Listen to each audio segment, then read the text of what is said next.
Hello friends, welcome to Bharati's kitchen. ఈ రోజు వీడియోలో రైస్ లోకి సూపర్ టేస్టీగా ఉండే అథెంటిక్ టొమాటో రసాన్ని ఎలా ప్రిపేర్ చేసుకోవాలో చూపించబోతున్నాను. నేను చూపించిన విధంగా మీరు ఈ రసాన్ని ప్రిపేర్ చేసి చూడండి, చాలా టేస్టీగా ఉంటుంది. సో లేట్ చేయకుండా ఈ టొమాటో రసాన్ని ఎలా ప్రిపేర్ చేసుకోవాలో ఇప్పుడు చూపిస్తాను. ఫస్ట్ ఈ రెసిపీ కోసం ఒక బౌల్లో టొమాటో పీసెస్ని తీసుకోవాలి. ఇక్కడ నేను 1/2 kg టొమాటోల్ని చిన్న ముక్కలుగా కట్ చేసి తీసుకున్నాను. ఈ టొమాటో పీసెస్ని బాగా మెత్తగా గుజ్జులా అయ్యేంత వరకు బాగా మ్యాష్ చేసుకోవాలి. సో ఇలా మ్యాష్ చేసుకున్న తర్వాత టొమాటో పిప్పిని తీసేసుకోవాలి. చిన్న పలుకులున్నా పర్వాలేదండి, మెయిన్ మీకు ఏదైతే టొమాటో పలుపు ఉంటుందో అది తీసేసుకుంటే సరిపోతుంది. చిన్న ముక్కలున్నా కూడా పర్వాలేదు. సో ఇలా తీసుకున్న టొమాటో రసాన్ని పక్కన పెట్టుకోవాలి. నెక్స్ట్ ఒక రోట్లో కానీ లేదంటే ఒక మిక్సీ జార్లో కానీ ఇంగ్రీడియంట్స్ని తీసుకుని కోర్స్గా చేసుకోవాల్సి ఉంటుంది. దానికోసం 2 టీ స్పూన్స్ వరకు మిరియాలను తీసుకోవాలి. నెక్స్ట్ 1 టీ స్పూన్ జీలకర్ర, నెక్స్ట్ 2 టీ స్పూన్ల వరకు ధనియాలను కూడా వేసుకుని దంచుకోవాలి. మరీ మెత్తగా పొడిగా అయ్యేంత వరకు దంచాల్సిన అవసరం లేదండి, కోర్స్గా దంచుకుంటే సరిపోతుంది. ఇది మీకు కష్టం అనుకుంటే మిక్సీ జార్లో వేసుకుని గ్రైండ్ చేసుకున్నా పర్వాలేదు.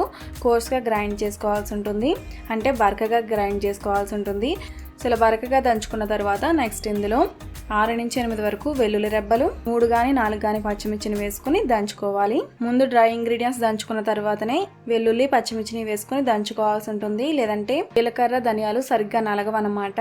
సో ఇలా దంచుకున్న తర్వాత ఈ మిశ్రమాన్ని పక్కన పెట్టుకుందాము. మిక్సీ జార్లో కన్నా ఇలా దంచుకుంటేనే టేస్ట్ బాగుంటుంది.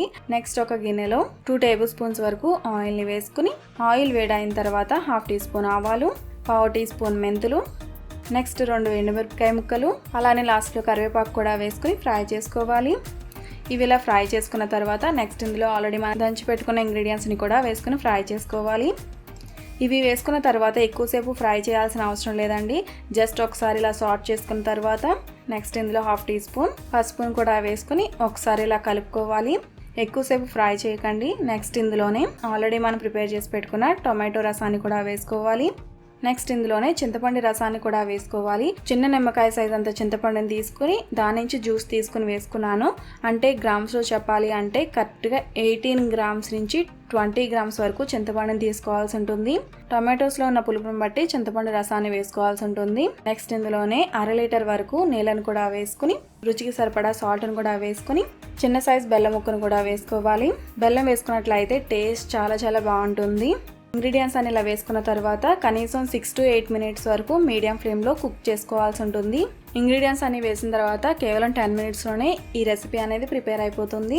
ఇలా 6 to 8 మినిట్స్ వరకు కుక్ చేసుకున్న తర్వాత నెక్స్ట్ ఇందులో సన్నగా తరిగిన కొత్తిమీర తరుగును కూడా వేసుకుని మరొక 2 to 3 మినిట్స్ పాటు మీడియం ఫ్లేమ్లో కుక్ చేసుకుని స్టవ్ ఆఫ్ చేసుకోవడమే. అలానే ఈ టైంలోనే సాల్ట్ కానీ లేదంటే పులుపు కానీ ఎక్కువైనట్లయితే కొద్దిగా వాటర్ని యాడ్ చేసుకోవచ్చు. ఇలా టోటల్గా 10 మినిట్స్ పాటు మీడియం ఫ్లేమ్లో కుక్ చేసుకున్నట్లయితే టొమాటో రసం అనేది ప్రిపేర్ అయిపోతుంది.